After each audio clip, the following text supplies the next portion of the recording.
Strap yourselves in and hold on tight. This is the Power Movement.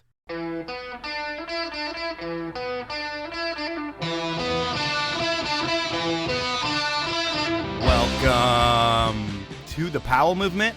I'm your host, Mike Powell, and this week it's all about bringing another legendary athlete on the show. And it's not another guy, it's a woman, one who is looked at as arguably the best big mountain skier of her time.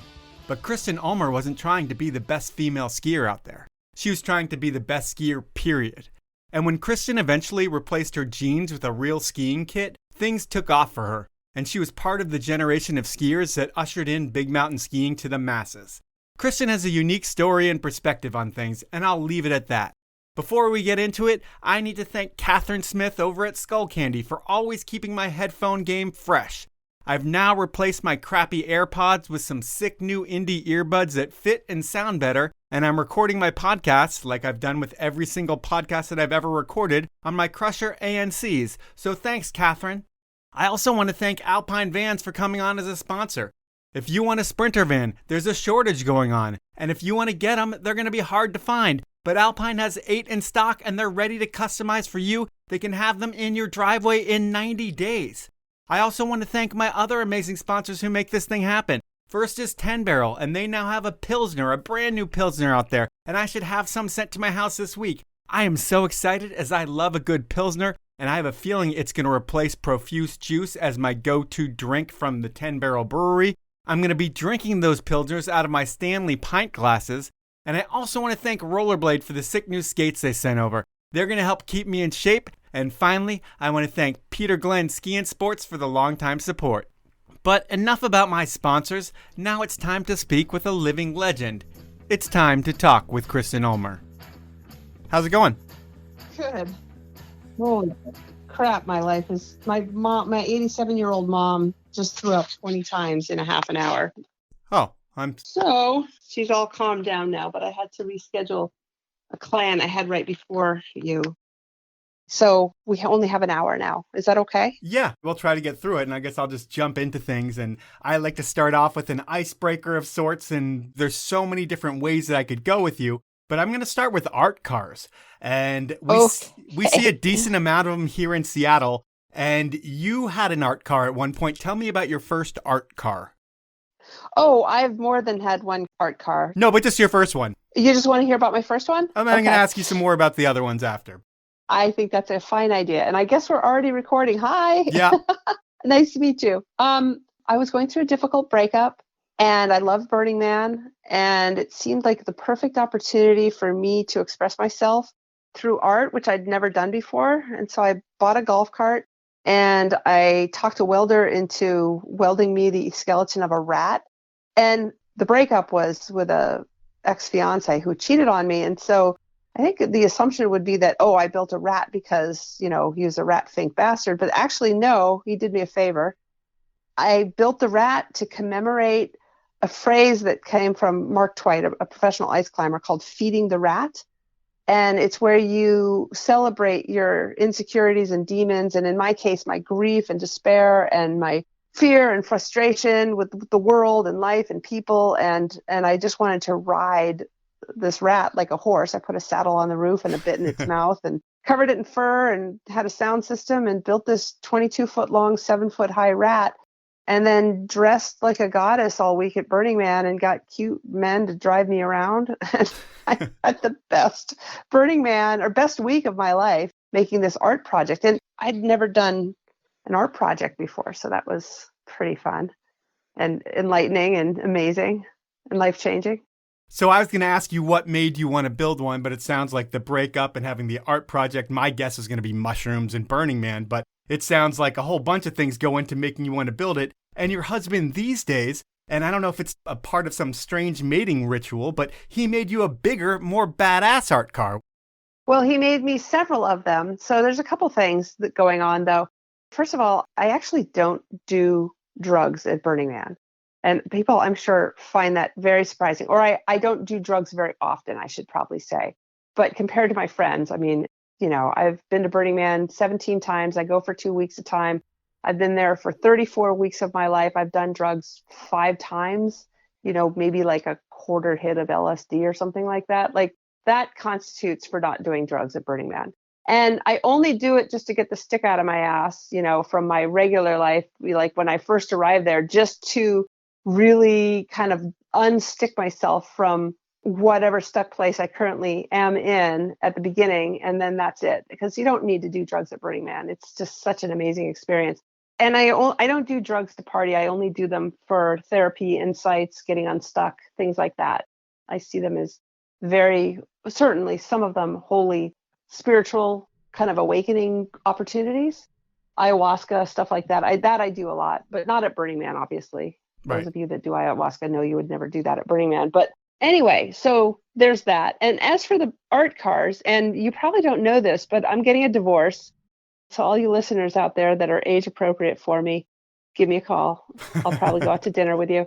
My husband, what happened is we went to Burning Man with the rat. I brought the rat 4 years, 2 years without him. And then I met him, and then he came with me for 2 years. He's a badass engineer, and everybody kept saying, "Oh, is this your rat?" And he's like, "No, it's my girlfriend's rat." First year. Second year, "No, it's my wife's rat." And finally he's like, "This sucks. We're getting rid of the rat." And then we built this giant praying mantis art car that Tony Shea bought after 2 years at Burning Man, and it's now a tourist attraction in downtown Las Vegas. Whoa. And of course, Tony has died, but if you go to Vegas, you just go to Fremont Street, walk to the shipping container park, and there it is. And you can't miss it. You Google shipping container park or praying mantis Las Vegas. Like it's actually a really big deal in Vegas. It was on the cover of the Las Vegas Tourism Bureau guide, which is saying a lot. I mean, it's Vegas. Yeah, there's so much going on there. Like, of all the things to put on the cover, like they put the mantis on there. And there's a plaque there talking about me and Kirk. And then we also built this giant scorpion art car with 7-gun computer controlled flame effects on the tip of the tail. Every year we brought it there, we would win best flame effects on an art car. Some guy's art project is giving awards, and it's a significant piece of art. We don't own it anymore, so if you see it at Burning Man, you haven't necessarily found me. But yeah, we don't have children. We had art cars. Okay. And I think it establishes that you aren't like a cookie cutter normal type of person, like in a strange engineering nature/Burning Man nerdy type of way. You're different than the norm of regular people, which is a good thing. But it doesn't all start out like that. It all starts out in Henniker, New Hampshire. And is it mom, dad, older brother, white picket fence? Or is it not too many worries about things? Or is it like hard life on a farm? How do you grow up? I'm in Henniker right now as I'm doing this interview, visiting my family. My brother's still here. I grew up with a musician father. He was a concert pianist, college professor of music, and a nurse mother. And they did not get along very well. And so they were in crisis mode. They were just free range parents. I ran wild. Like my brother ran across town at age 4. He probably walked a mile and a half to go and get some candy from our friend and crossed 2 major roads. And then the woman, when he got there, called my mom saying, "Are you aware that your son's at my house?" And my mom's like, oh, okay. Well, I'll come get him in a couple hours, right? So I grew up just doing whatever I wanted to. I mean, I remember being a kind of a big partier in junior high school. We're talking like age 13, 14. I'd be out all night and I wouldn't get punished. Like I could do whatever I want. It was great.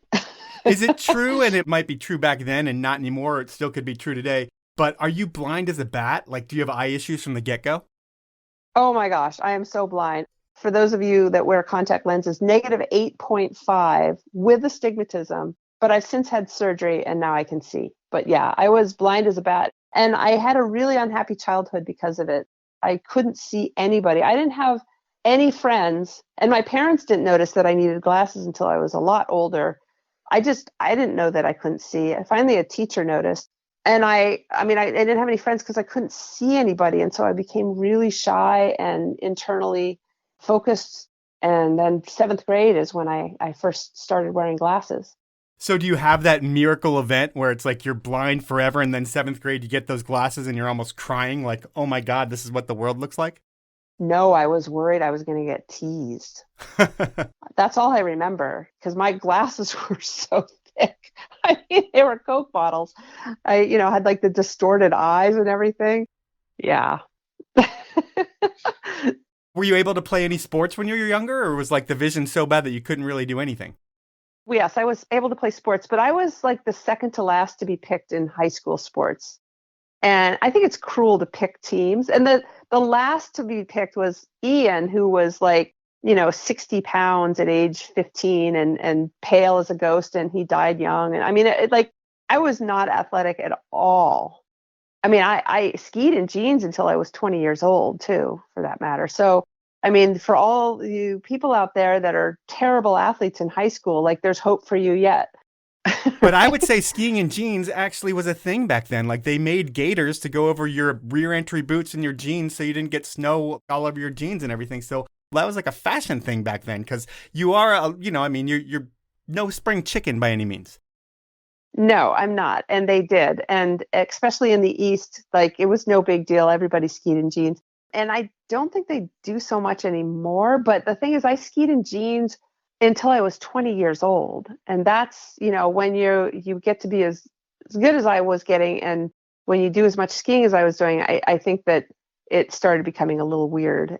And I certainly wasn't all that into skiing when I was younger. Probably around age 16 was when I really got into it. So I was really, really into skiing for 4 years and still skiing in jeans. And I moved west and started skiing powder at Snowbird for 2 seasons and still skied in jeans. That's crazy. At Snowbird. That is pretty funny. And, I'm going to assume that you were like this total badass kid, but all that is kind of thrown to the wayside when I hear you talking about it. But I'm thinking stitches, cuts, and you just being a total badass. But then I read somewhere that you also took second at the Miss Teenage New Hampshire pageant. Is there truth to that as well? Yes, there is.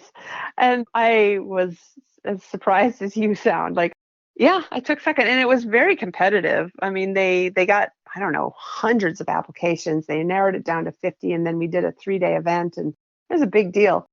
And that's really where the turning point came for me, is not only getting glasses in second grade, but then growing breasts and all of a sudden realizing that I was really pretty and I was getting a lot of attention for that. I mean, that really, everything helped me come out of my shell, winning that thing. And, I was doing a lot of, we probably don't want to talk about this, but anybody that knew New Hampshire in the 80s knows that it was an epicenter for cocaine use. So I started doing a lot of, I quit drinking and I quit smoking pot when I was 14 years old. Whoa.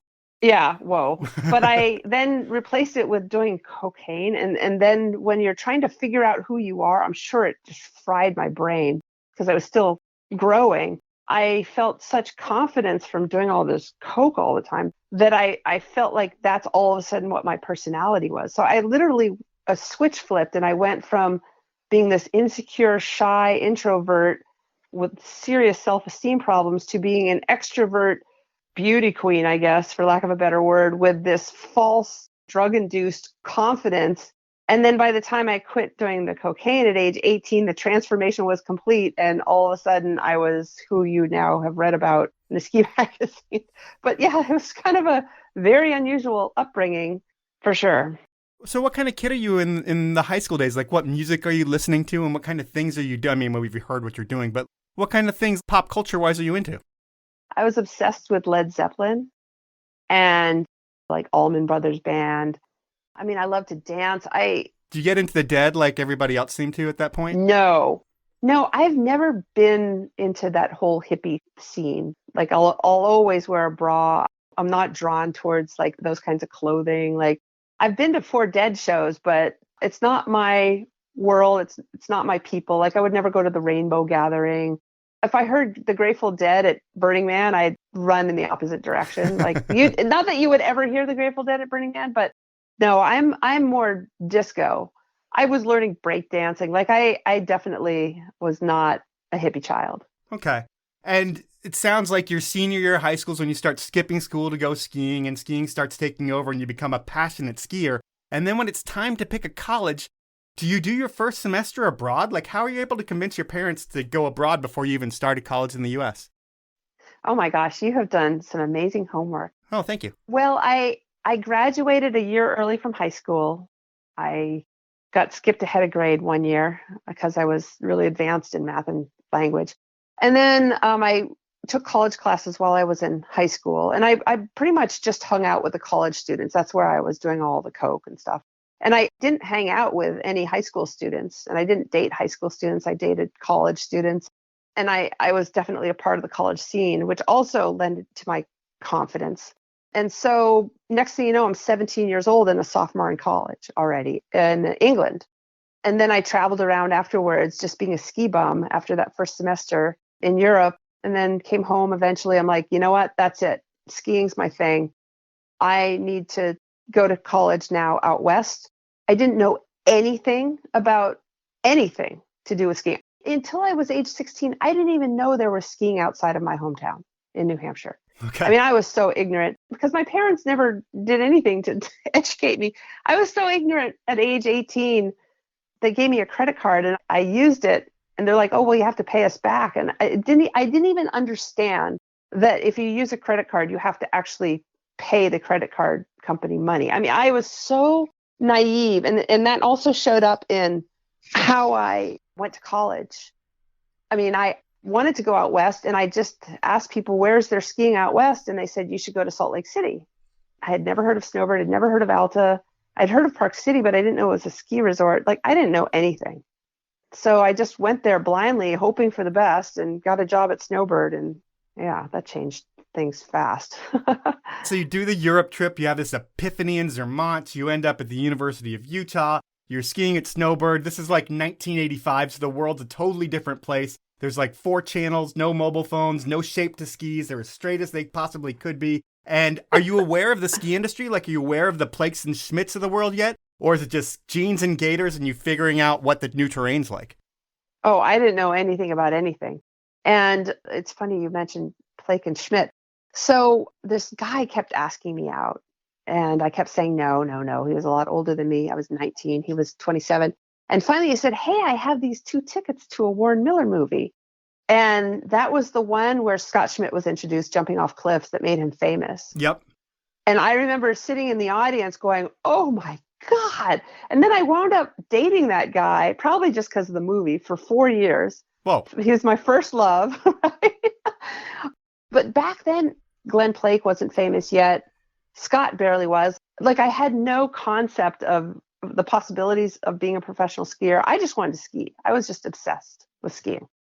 Now it's time for my first sponsor break, and I'm going to put Alpine Vans up front this week, as I know if you're like me, you've looked at a Sprinter before and you're wondering how you can fit it into your life. There are so many choices, but Alpine Vans is the one-stop shop to get it done right. Alpine was started by a ski patroller who wanted to avoid the commute required to close one day and open the next. You know, he wanted to keep his boots warm, have hot coffee, and get a good night's sleep.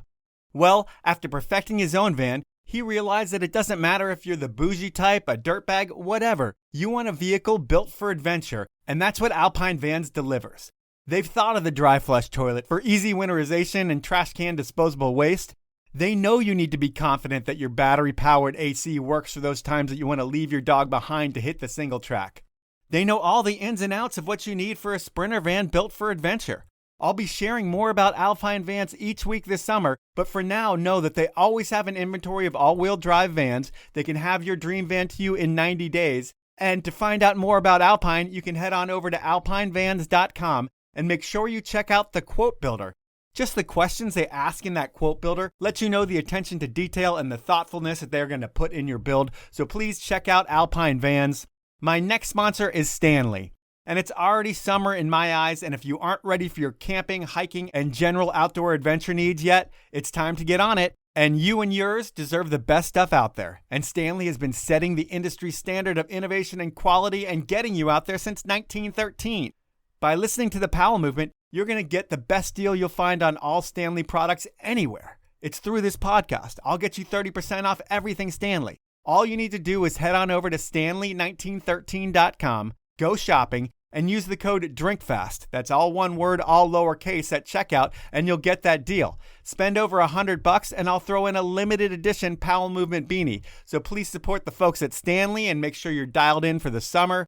My final sponsor is the 10 Barrel Brewery out of Bend, Oregon. I love their beers and I love their mixed drinks, and recently I've started drinking this new thing called Clean Line Hard Seltzer. And I've always been a bubble water fan, and that's what Clean Line is, with an alcoholic kick.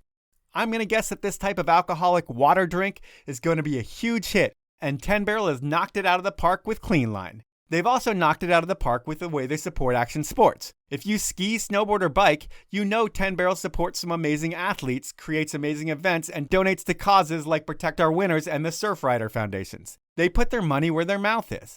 So next time you're at the store, try a 6-pack of 10 Barrel or the Clean Line Seltzer and support the beer that supports you. You can find out more about 10 Barrel over at 10barrel.com. Those are my sponsors. Now let's jump back into the podcast. Back then, I think you had met Scott Markowitz, and he was like a ski model at that point, and that was what you knew of what a skier could be, is like, hey, take pictures and smile for a turn?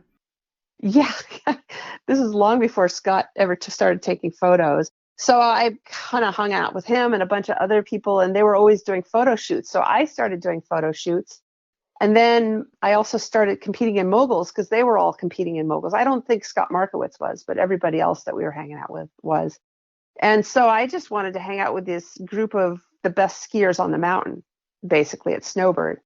And they were taking road trips to compete in moguls and competing in aerials and doing photo shoots. I'm like, okay, yeah, cool. Because that was what they were doing. So that's what I started doing blindly. And is that how you got into the film game too? Because I think there was a ski movie, Ecstasy. You got a couple shots in there, and that probably puts you on the radar of an entire industry because there's not that many women in the game who are taking skiing to another level at that point. What's the next big opportunity after that movie? Well, that movie, let me just tell you a quick story because I didn't know how to ski very well, but I was really into catching air very quickly. And I could catch air great in the moguls, but I really couldn't ski the moguls that well. Okay. And so we're filming this movie, Ecstasy, and that definitely did not put me on the map because nobody really watched that movie. But there's one little incident where there is this big wind lip that was just huge. It's in Little Cloud Bowl. And these guys were jumping off of it. And now it was my turn, and we're up on the cat track really far away. And it's huge air. And somebody, probably Scott Markowitz, said, oh, you should straight run it from here. And I'm like, oh, okay, good idea. So go off this thing. It was probably my first air more than like 5 feet of my life. And to this day, it's the biggest air I've ever caught. I mean, I probably went 150 feet, maybe Holy 40, crap. 50 feet in the air. Jesus. And I didn't know what I was doing. I didn't know how to pop. I didn't know how to land. I knew nothing. I had caught like 5 feet of air. And all of a sudden I'm doing this. I think back on that now. It just seems crazy. And I'm heading right towards a tree in the air because I overshot the landing by miles, right? Right. And I'm like, one leg's up, one leg's down. I remember passing out in midair out of shock and landed at the base of the tree and somehow was uninjured because I was young and made of rubber. And and of course that's in the movie, but nobody's ever seen it because nobody ever saw the movie. But wow, I was like dropping out of the sky like a rock. It's insane. And so, but it's, you know, a sign of things to come because I put it in quotes, had no fear and did stupid stuff like that. But anyway. Well, you say you have no fear, and later on in your life, there's going to be a whole bunch coming about fear. Not in this podcast. We're not going to have time to talk about all that. But eventually, maybe we'll do a second one and we can talk about the fear part. But back then, when you're young, the fear with younger people isn't as much as when you get to be 28 to 35. I think things hit you a little bit differently. Whereas when someone tells you to point it and hit that jump, all you're thinking is point it and hit that jump. There are no consequences. But when you get older, you start thinking about those. But that's not where I'm going. This is the late 80s, early 90s. And I'm sure at this point you're aware of the ski scene a little bit more. And you're definitely not going to be strictly a ski model. But if you wanted to have a ski career and you didn't race, were moguls the only other option? Is that why you went to that style of skiing? No, I didn't have any ambition whatsoever at any time to have a ski career until I had one. Okay. And I had no ambition whatsoever to get on the U.S. ski team for moguls until I was on the U.S. ski team for moguls. It was bizarre. So you're just skiing in local contests and people are seeing you and eventually you get put on the radar because you're doing well at these events? Yeah, I mean, I skied in jeans until I was 20. And then 3 years later, I'm on the U.S. ski team for moguls, and I'm considered the best woman big mountain extreme skier in the world in just 3 years. And I never had any training during those 3 years. I never had any desire or ambition to do any of these things. I just wanted to ski. And I also was an attention hog. Like I wanted to get attention. You know, that's the extreme skiing. That's what we called it back then. And the mogul skiing, wasn't so much about attention. I mean, mogul skiing is so addicting. And yeah, it was this transformation because in those 3 years, it's like I was competing against girls that have been raised in high school ski academies and have the best training money can buy, who have been groomed their whole lives to get on the US ski team.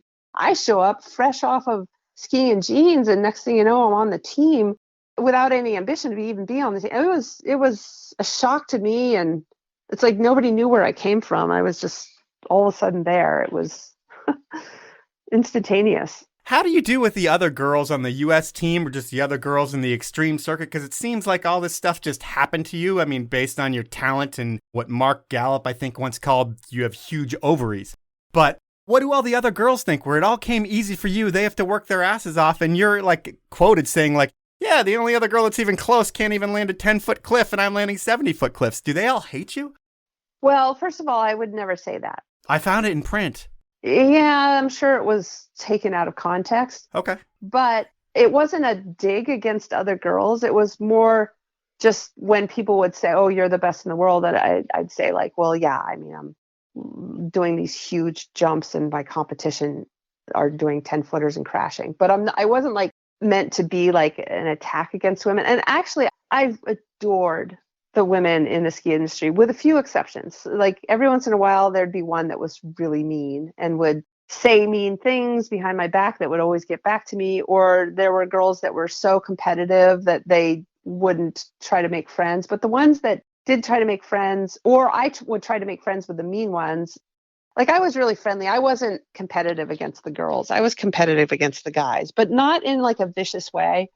It was more like oh yeah, that was cool. Watch this, right? Kind of way, right? It was like a one-upsmanship, like camaraderie thing. Like I don't think that women saw me as being disrespectful or condescending to them. Does that make sense? Yeah. And in everything that I read, it definitely seemed like everything was against the guys more so than against the girls. You're kind of saying it matter-of-factly, like, this is how it is with the girls, but I'm insulted when you call me like a woman skier or the best big mountain woman skier. I'm the best big mountain skier or one of them out there. You don't have to put my gender in front of me. It's kind of what it seemed like to me throughout your career was like the big battle was like, watch me ski. I ski just like that dude. And you don't need to say that I don't.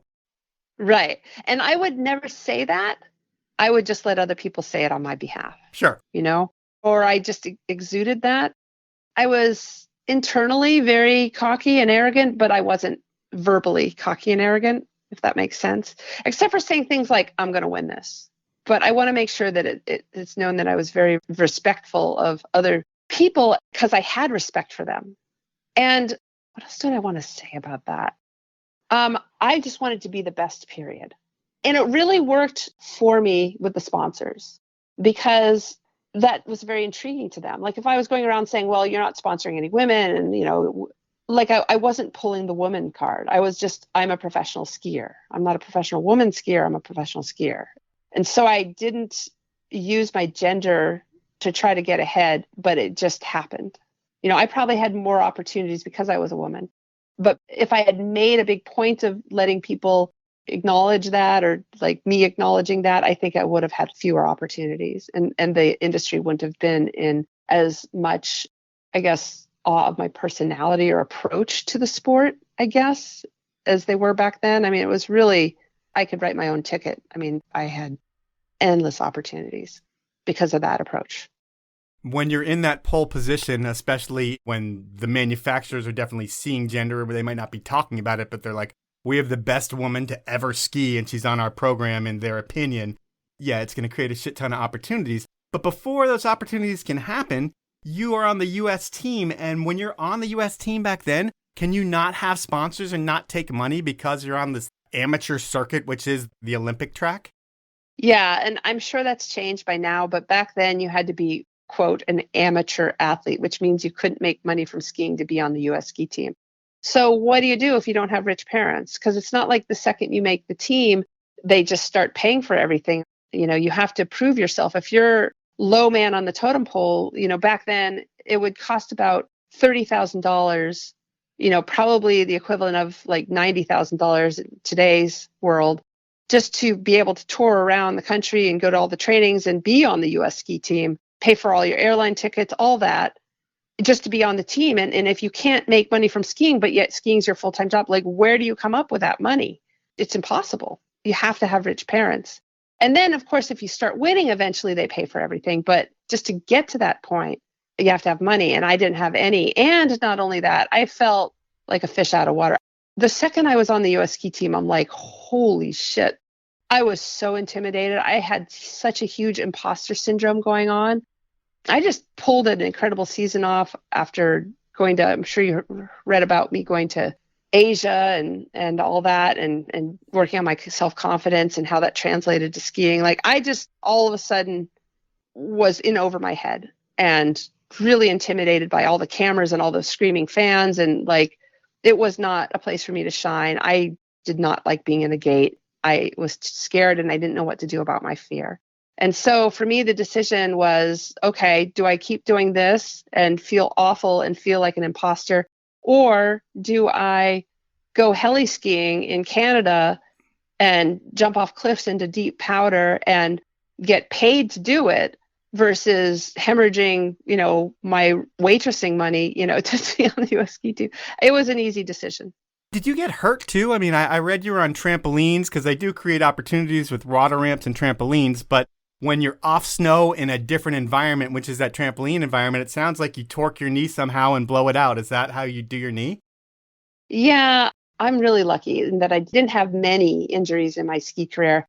And I think it's because I didn't live in Squaw Valley. The heavy and the snow? reason why, well, it's not the heavy snow. It's just that everyone that lives in Squaw Valley, it's like a place it's Squallywood, right? It's a place to be seen and see others. And it's like, I didn't do crazy shit unless I was being filmed. Whereas if you're in Squaw Valley, if you're just out skiing for fun, you do crazy shit because your friends are doing it and everybody's watching and you're like you in capital letters and you're famous and, everybody wants to be impressed. Like, let's see it, Ulmer. Like, I think it's because I saw it as a job and I would carefully choose the times where I would like go off and do big things.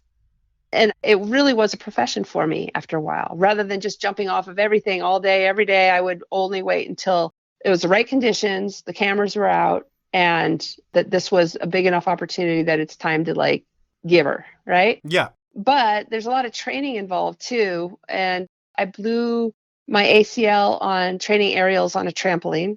Didn't realize it was blown because it's not that big of a deal to blow an ACL if you don't know what it is or what to look for. I'm just like, oh, you've heard the term. I tweaked my knee or twisted my knee, and you're just in denial. And then I kept skiing, and then I blew it out and blew a bunch of other stuff too. And then I had surgery, and the doctor put in a cadaver ligament, and the cadaver ligament didn't take. My body rejected it. And it rejected it while I was riding my bike across India to try to get strong again. I got a question about that. So you have this injury, you have your surgery, and then when you tell your doctor that you're going to go on this crazy solo travel mission, you're going to ride your bike through Bangladesh, what does the doctor say? Is he like, actually, why don't you stay here and be on a stationary bike and be smart about your future and in the way that you do things? You believe in your body and believe in the way you want to do things, and you're just like, nope, I'm doing this mission? Yeah, pretty much. I mean, I was a free-range child, and so I turned into a free-range adult. So that's like Kristen style is like, hey, I hear you, doctor, and I will see you when I get back from my trip, and you're going to realize that everything's fine. Even though you get back and you realize that everything's not fine, it doesn't take. And that has to be one of the most frustrating things, that you actually go through the motions of the surgery, you do a lot of the rehab, and you do this biking that's going to get you strong, and you come back and you're like, I'm back at square one again. Yeah, I was pretty upset about that because that was actually an Olympic year. And I was still on the US ski team when I got back from that. And I had skied the whole season before. I didn't do the full knee blowout until late in the season. And so it's now October and it's an Olympic year. I still have my spot on the US ski team if I want. And I now don't have an ACL going into the ski season. And so I called the US ski team and I'm like, I mean, there's no way you can ski moguls at that level without an ACL. So I quit and skied that whole season with no ACL and skied at a very high level, like it's a huge year for you. Movies and stuff. Like it was so hard to do. Like I had to block a lot of fear and pain out and just turn on the dragon. And then I had it redone. And then I come to find out that it failed again the next winter because he kept putting another cadaver in me. And he kept saying, oh, it's because you did this bike tour, because you crashed on your bike while you were there. I did crash on that trip. And he was lying to me, it turns out. What had happened is my body had rejected the ACL reconstruction. So then I had it done a second time. So that's 3 ACL reconstructions on my right knee. And then the next season, I blew my left knee out. So I had 4 ACL reconstructions in 3 years, and I never missed a ski season. And that's just because you're dealing with pain management and you don't give a fuck. You're just like, I'm going to make it through this season. I'm this age and I need to just push through it. It's not that I didn't give a fuck. It's like I gave a damn about my ski career more than I gave a damn about whatever was going on with my knee. And I was so hungry. I was so hungry. And I was having all these opportunities. The last thing I was going to do was say no to these opportunities. I mean, I went up to Alaska and it was actually really embarrassing. I went to the first ever U.S. extreme skiing competition in Crested Butte, and I needed to win. And I won the thing with a torn ACL, a torn MCL, and torn medial and lateral cartilage. That is insane. I know. And I jumped off what Powder Magazine called a 70-foot cliff onto kind of hard pack on skinny skis, right? With my knee like that, and stuck the landing and took, I can't remember if I was 4th place or 7th place for the men out of like 150 guys. And then went to the Worlds up in Alaska with my knee now even worse. I couldn't even walk.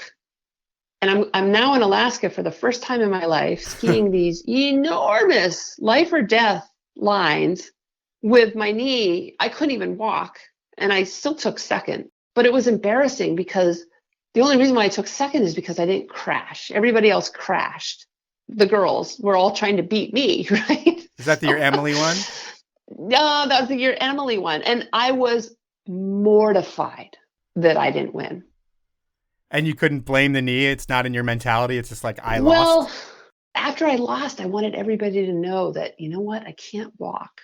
It was like, I was really embarrassed. And to this day, there's girls out there that are like, she wasn't so great. And they don't realize what I was dealing with. And that was when I finally went and had my knee fixed for real with not using a cadaver. And then the next year I blew my other knee out. And not only that, I was up there not only with my knee in that condition, but having had 2 ACL reconstructions in a year and a half that both failed. Like, it was like such a head trip too. I mean, talk about will and grit and determination. I couldn't walk, and yet I'm competing and skiing 3,000 vertical feet nonstop with my knee like that through terrain that could potentially end your life while being judged. I mean, it was, oh my gosh. And the amount of strength you have to do that. I mean, by the time I was at the bottom of these 3,000 foot runs, and this is not when you just flash these things. We're all doing hop turns the whole goddamn way down, right? Yeah. I mean, I was just like sucking wind so hard.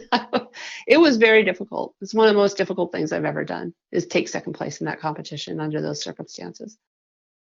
It's time for another sponsor break. And now that ski and snowboard season is over, Peter Glenn doesn't stop. They're the one-stop shop for all of your summer needs. You want a pair of inline skates, a wakeboard? Peter Glenn has it and has had it for over 70 years. They are a mom-and-pop group of shops that do a great job competing with the cutthroat online guys, but still offer a low-price guarantee, free shipping on orders of over $50, and a no-hassle return policy. They support a lot of great things in action sports, this podcast, Johnny Mosley, and so much more. So when you go shopping, please check out peterglenn.com to get some of the best prices and the greatest variety of products on the internet. My final sponsor is Rollerblade, and if you haven't been on inline skates in a minute, well, you're missing out on the best kept secret in getting fit. Inline skating is the convenient and fun way to get a workout in, and it won't destroy your knees like running, it won't hurt your bank account like biking, and skating, it's easy. You can throw them in your suitcase on a trip or in your trunk, and you're good to go. No racks, no long waits for service or baggage charges. They're also the best way to get your legs in shape for ski season. And Rollerblade's Ski to Skate app is geared to do just that. Get you ready to shred. You can find out more about Rollerblade over at rollerblade.com or get the free Skate to Ski app over at the App Store. Those are my sponsors. Now let's jump back into the podcast. Hearing about your life choices, it reminds me of everything you would think like a 20-year-old stupid dude would do. You know, not thinking through the consequences, pushing through, going for the adrenaline, going for the rush, and trying to prove something to people where, I don't know, it seems like that's the mentality, which is just crazy. And you're in a dude's kind of boys club where it's like I won't say token female because there's some other women there, but like, who is your inner circle of skiers? Are there any girls part of that, or is it all just a list of royalty skiers? Well, I'll answer that in a second, but let me just say that professional extreme athletes still today hide their injuries. Like, you think of Shane McConkey, and you don't ever think about in terms of injuries that he had. Yet that guy has had, before he died, I think at age 39, he had probably 15 severe, we're talking like broken back, broken neck, dislocated pelvis, blown out knee, broken leg, stuff like that, injuries. Like Rick Armstrong, by the time he was 31, had 19 surgeries or something like that.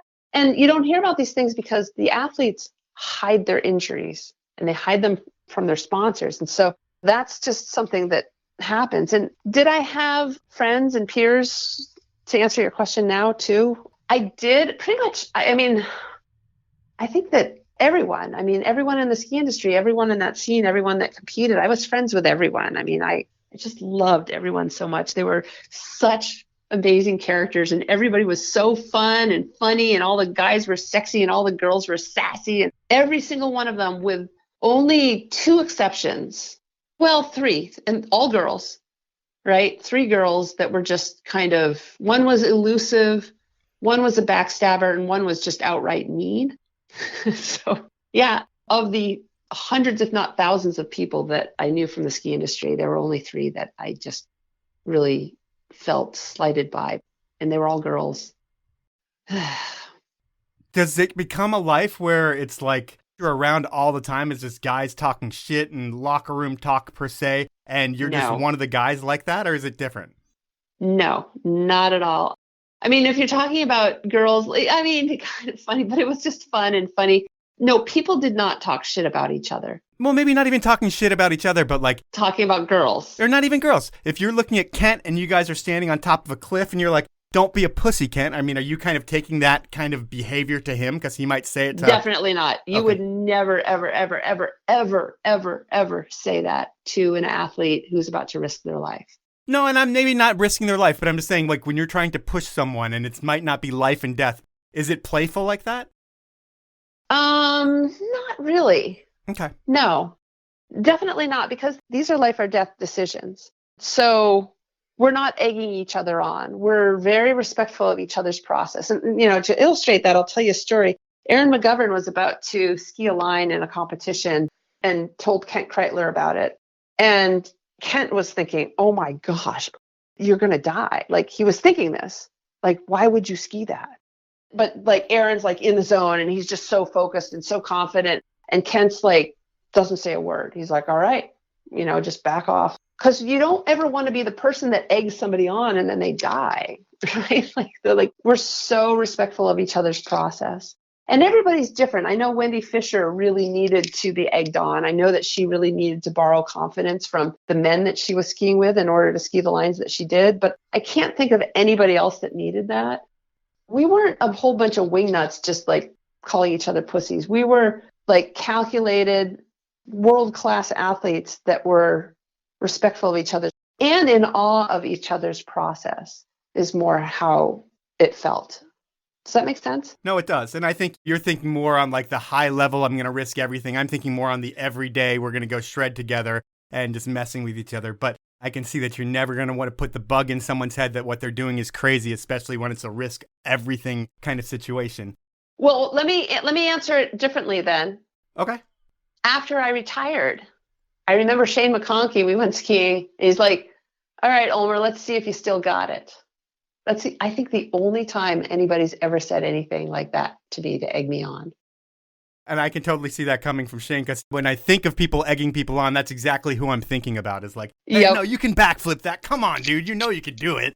He's the only one. Yeah. There's nobody else. Okay. So that's who I'm kind of thinking about there. How do you end up with the nickname Princess?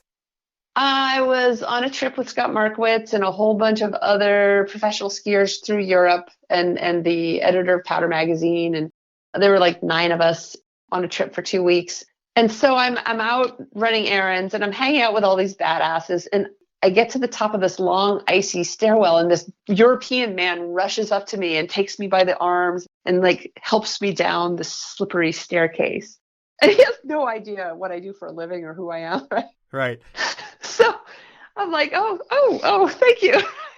And anyway, I go back to the hotel and I tell these guys that that's the way I was just treated by this nice European man. And I expect that treatment from now on from everybody. And so it became like this big joke. And so we went out for dinner that night and I get to this curb. It's just like a little step down and they all jump on the curb and just, it's only like 6 inches. And I'm like, excuse me. And they turn around and all the men in our group like help me down off the curb. I'm like, thank you. Right. So it's like this kind of ridiculous over the top joke. And next thing you know, everybody's calling me Princess. And does that get annoying to you or do you just take that in good fun? Well, I assumed that it was just in good fun because I'm so not a princess. But I think I've learned since that actually I was kind of a princess and that they were actually taking this seriously. So I didn't interpret it that way until much later. And then I'm like, oh, I should have been insulted by that. Okay. But I just thought it was really funny and still do. I'm a total princess. Another thing, speaking on the princess front, is a lot of the ski manufacturers back then, they weren't making gear that you guys needed. But for you especially, they were making women-specific gear, and some women really didn't like and still don't like to this day to ski on women's product. And what was your thoughts about it back then? First, I'm guessing you didn't like the gear in general. You didn't like 60mm underfoot 215s when you needed wider, shorter skis. But did women's product work for you? Oh, never, and never will. Like, not even today. Yeah, and I was very outspoken about that. It's probably one of the most notorious things I ever did as I was on a panel discussion about the women's market in front of pretty much the entire industry and how to promote it and expand it and make more money on it. And I'm like, I don't know why I'm on this panel discussion because I don't believe in women's products. I don't think they should be made. I think they marginalize women. And every year, even to this day, I hear the same thing. Oh, no, it's different now. The women's skis are totally badass. I'm like, yeah, you've been saying that for 30 years. They're not. Right? And then somebody will say something like, oh, the reason why we make women's boots is because women weigh less than men and they have lower calves. I'm like, so does a 30-pound woman weigh less than a 30-pound man? And does a woman with high calves have lower calves than a guy with low calves and higher? Anyway, I don't think it's just ridiculous, but it's a marketing tool. But any woman who wants to become a better skier should probably not be on women's equipment. Actually shouldn't, because all the women's equipment are just the stuff that makes it easy. And the stuff that makes skiing easy is not necessarily going to be the tools that help you be the best skier you can be. So when was the first year that you got on a ski that was totally game-changing for you, where you're like, wow, I'm not on a straight ski anymore. I'm on something that's actually going to make me better? The Solomon shape skis, when they first came out, I forget, like the Force. The Super Force 9 or whatever? Yeah, those. And they just had a little shape to them, too. Yeah, yeah. But I know what you're getting at, too, with the fat skis. And the one regret I had is that I never filmed a ski movie on fat skis. Never. I was one of the last ones to not shift to fat skis. And like the last few movies I filmed, all in Alaska, I'm still on skinny skis and other people are on fat skis. And I'm just trying to ski as fast as they are just to look as good as they do. But I'm still on skinny skis. And I think it's just because they didn't get them to me in time to go on these last few trips. So, yeah, I didn't film a single movie on fat skis. So to compare my movies to the movies of today or the performances of today, it's a little not fair, but, whatever. It's okay. I don't care. I would think the McConkeys of the world were giving you a ton of shit for that. Like, hey, we have better stuff now. What are you still doing on the skinny stuff? And I'm like, well, I'm waiting for my delivery. That, I was right at the transition point. But I remember Shane just henpecking us all, like, you got to get on fat skis, you got to get on fat skis. And he did that for, a whole season, probably season and a half. And we're like, whatever, Shane, we just thought he was just doing his thing. And it turns out he was right. But I didn't get on them faster, not because I was holding back, because I didn't want to give up my skinny skis. It was just because of a shipping issue. And what sponsor do we blame that on? I'd rather not say. Fair enough. Who were the brands that paid you at the height of your career? Ralph Lauren. It was my clothing sponsor, and Atomic, and Solomon for a while too, the North Face for a while. Leaky has always been from the very get-go. And still, they send me polls today. Smith and now Scott. And I had Red Bull too. Okay. I was a Red Bull athlete. I'm really proud of that because, it's funny with Red Bull. They only sponsor people, like, they'll take the best in the world, but they'll also take like the third best in the world if they have the right personality. For sure. And so they spend a year just romancing me and me romancing them before they agreed to work with me because they wanted to get to know me.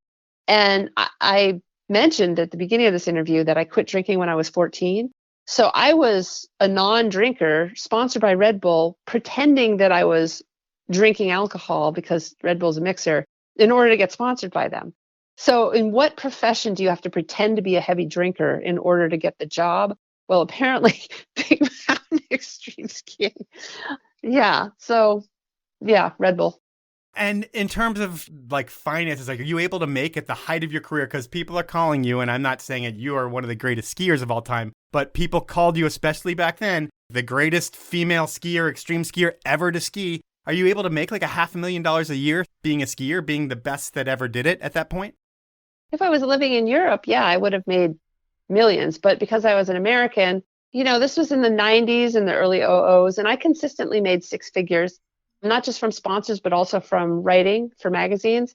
And that was probably more than the top guys were making, most of them, which is saying something. And I know that girls today that are at my level today compared to how I was in the 90s are making less. And most of the money they get, they have to spend on travel budgets. But all the money that I made back then, I got to keep. And so I was very well paid for the era.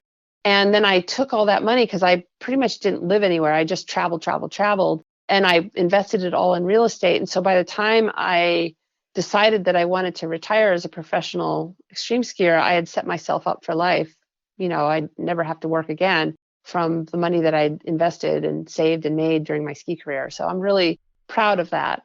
You're like the best that's ever been on this podcast, because I like to find out if people set themselves up for a good future. And no one says, no, I don't ever have to work again in my life, which is amazing because earlier I was saying that you had the mentality of like a 19-year-old kid who's blow it if you got it, do whatever I want all the time. But really, that was only with your body and skiing, but the rest of what you were doing was smart and you were thinking about your future, which is pretty amazing. I was. And like I said before, I saw it's a business. And I was very prudent about when I would turn it on. I wasn't just skiing hard. Like a lot of people were talking about, oh, I don't want to be a sellout. I don't want to only jump off cliffs when there's cameras around. That's what sellouts do. And I'm like, that's ridiculous. No, this is a profession and you got to preserve your body. And so I think that's the reason why I never had a really bad crash, why I never had really bad injuries. All of my knee surgeries just really came from just that poor choice in surgeon and using cadaver before they had figured it out properly. Like I really didn't have that many injuries. And I mean, I do work. I'm very passionate about what I do for a living now as a fear and anxiety expert, which we could have another conversation about that another time. But I think that what really helped me was the approach that I took towards this being a profession. And then I was really smart about the investments that I made. And I made a lot of sacrifices back then. Like instead of having a nice place to live, I, just put my stuff in storage because I was traveling so much. Yeah, I'm really proud of how I conducted myself like that during my ski career. I'm really proud of how I showed up for my friends. And I'm not so proud of who I had to become in order to block out that pain and that fear during those years with my knees. But my ski career remains one of the most amazing experiences of my life. And I'm doing some really cool things now. It's not the most amazing experience of my life, but I have such profoundly wonderful memories. And I feel like the ski industry only treated me with respect and consideration. And I had endless opportunities. I loved every minute of it. You were able to see the world, and for a girl who couldn't even see 5 feet in front of her face when she was living in New Hampshire, that's an amazing thing to do on someone else's dime.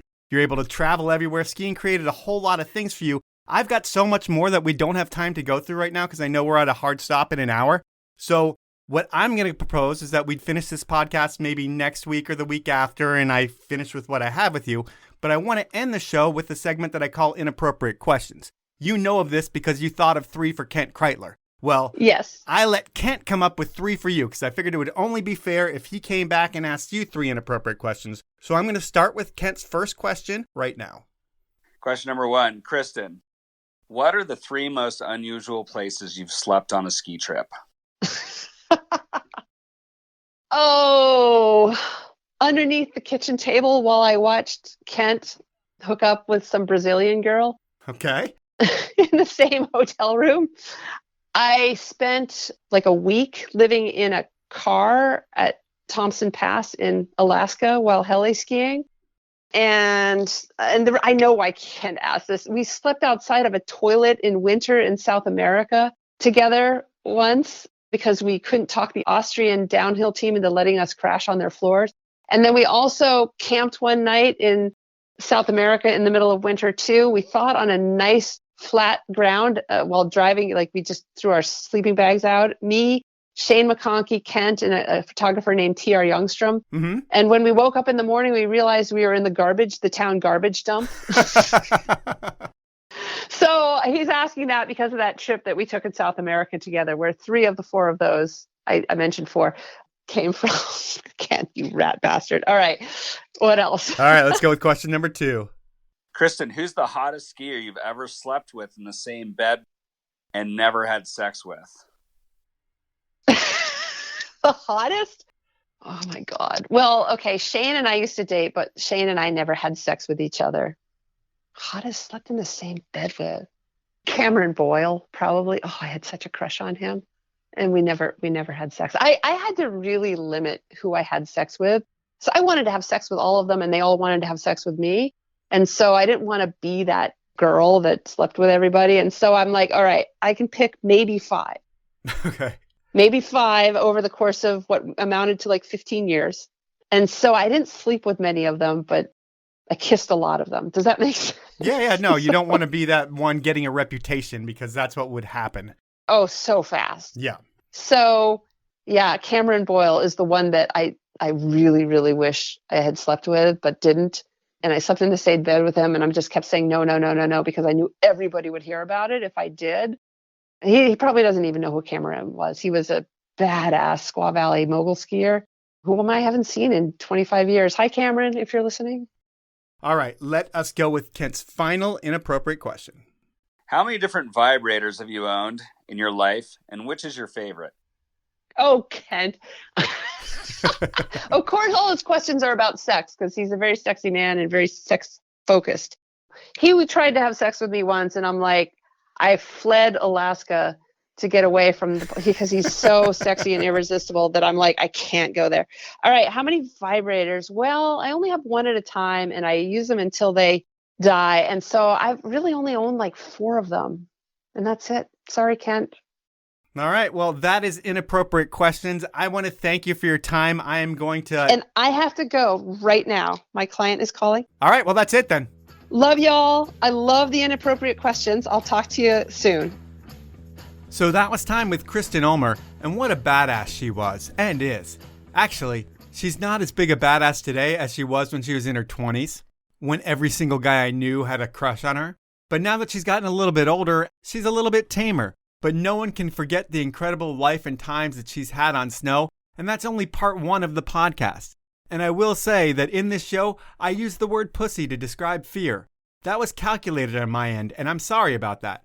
I was hoping that it would take the conversation in a certain direction, but it didn't. And I should clarify that I don't think it's right to use a female body part as a word to define weakness or fear.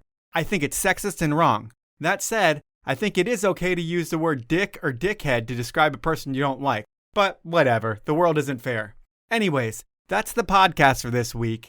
Kristen will be back for part 2 next week, but now it's time for me to read my review of the week. And this week, it is short and sweet. The review comes from Pasty C, and it's a 5-star review that's titled Mike Slays the Mic. Here's the review. Greatest podcast ever. Mike also helped convince my fiancée to race in the Red Bull Home Run, and she won while wearing his helmet. Mike now has a lucky helmet. Well, I can't remember your name off the top of my head, but I do remember spending an awesome day with you at Crystal. We spun some laps, we drank some beer, and I convinced your girlfriend, who is now your fiancée, to enter that race, and she won a free season's pass at Crystal. So I earned your girlfriend $500. I guess she did it by working her way down the mountain faster than anybody else. I was on the mic for that Red Bull event, and that was really, really fun. And congratulations, she said yes. You guys seem like an awesome couple. And please send me an email at mike@thepowellmovement.com, and I will send you out a beanie. I look forward to spinning some laps with you next year. And that is the review of the week. At this point, you can get yourself a free beanie. All you need to do is go to my website and click on the area where the beanies are, and you can buy one. Or you can submit a review to iTunes. If I read it on the show during the week, and as you can tell by the review I read this week, it's not that hard to get me to read one, I will send you a free beanie. They're limited edition. You can't get them anywhere but by writing a review through me. So if you want that, it's perfect for summertime. I'd love to send it your way. At this point, I need to thank my amazing sponsors who make this thing happen. They are Stanley, the 10 Barrel Brewery, Peter Glenn Ski and Sports, Rollerblade, and Alpine Vans. Have a great week, everyone.